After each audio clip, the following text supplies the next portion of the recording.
Facebook pastinya udah gak asing lagi ya di kehidupan kita.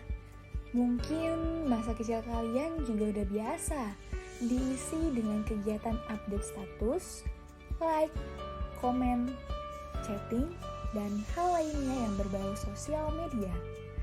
Tapi kalian tahu gak sih, ternyata kegiatan yang kalian anggap biasa di sosial media itu membawa banyak dampak kepada 4 elemen mendasar. Tapi sebelum itu, kalian tahu nggak sih apa Facebook itu? Facebook adalah suatu situs jejaring sosial yang memungkinkan penggunanya dapat berinteraksi dan berbagi informasi di seluruh dunia. Website yang didirikan oleh Mark Zuckerberg ini telah diluncurkan sejak 4 Februari 2004 sebagai latihan khusus mahasiswa Harvard dan menjadi situs yang berorientasi kampus selama 2 tahun penuh, yang akhirnya dibuka untuk masyarakat umum pada tahun 2006. Berdasarkan data Internet World Stars, Indonesia menjadi pengguna Facebook terbesar kedua di Asia setelah India. Berdasarkan data yang sama, pengguna Facebook di Indonesia mencapai 175,3 juta pada akhir Maret 2021. Angka tersebut setara dengan 63,4% dari total populasi Indonesia. Kepopuleran Facebook ini yang menyebabkan Facebook membawa pengaruh yang besar di Indonesia.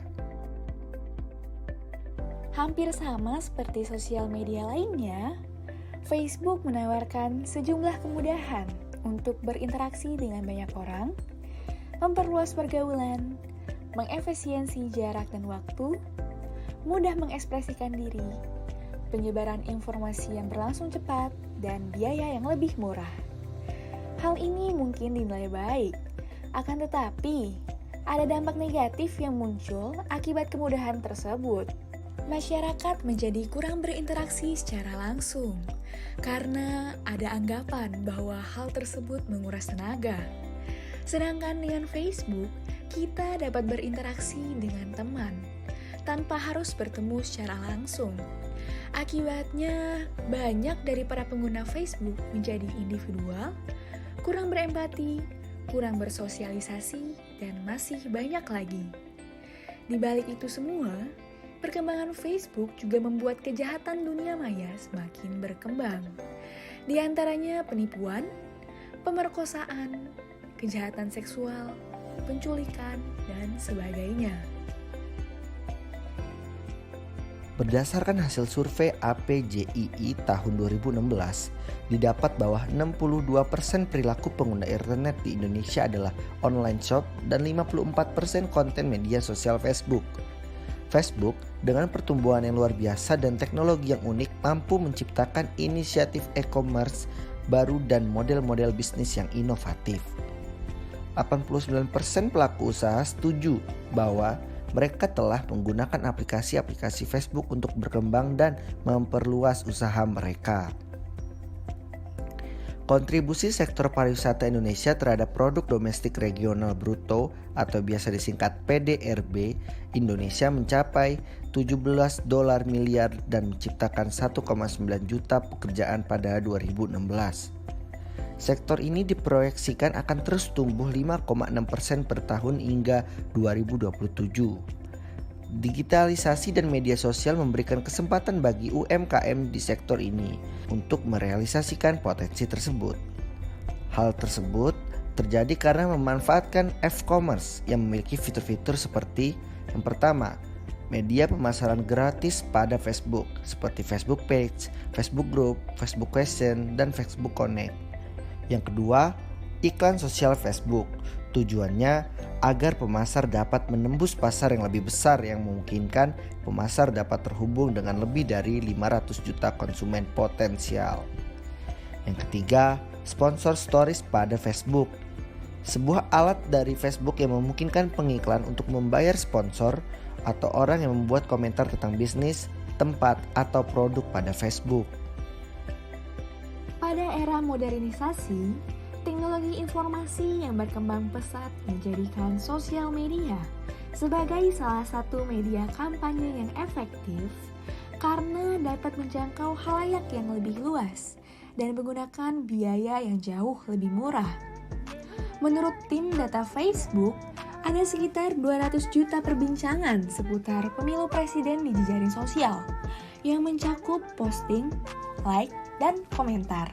Contohnya dalam Pilgub DKI Jakarta tahun 2012 lalu, terdapat gerakan di dunia maya untuk mendukung pasangan calon Jokowi Ahok, yaitu Jokowi Ahok Social Media Volunteers atau JASMEV. Selain digunakan untuk berkampanye, netizen menggunakan Facebook sebagai wadah berdiskusi, debat, serta berbagi informasi seputar pemilu. Namun, demikian ada dampak buruk juga yang ditimbulkan dari pemanfaatan sosial media ini, yaitu black campaign atau kampanye hitam. Seperti pada Pilpres 2019 lalu, sebuah sosial media sempat memberitakan kampanye hitam yang menimpa Capres Jokowi dengan isi sebuah konten foto Jokowi yang bertuliskan RIP Insinyur Herbertus Joko Widodo. Dalam konten tersebut juga dituliskan para rekan yang turut berduka cita, seperti Ketua Umum PDIP yaitu Megawati Soekarno Putri. Menurut Samovar LA dan Porter RE tahun 2009, menjelaskan bahwa media sosial seperti Facebook dapat menyebabkan perubahan pada 6 unsur budaya, antara lain, yang pertama, perubahan pada nilai dan sikap. Budaya masyarakat Indonesia dikenal dengan budaya sopan santun. Namun, akibat dari perkembangan Facebook, terjadi perubahan sikap pada masyarakat Indonesia. Masyarakat menjadi lebih berani memberikan kritik tajam, hujatan, bahkan makian terhadap individu lain tanpa memikirkan konsekuensinya. Akibat dari hal ini, Microsoft menobatkan Indonesia sebagai peringkat 4 negara yang paling tidak sopan di Asia Tenggara.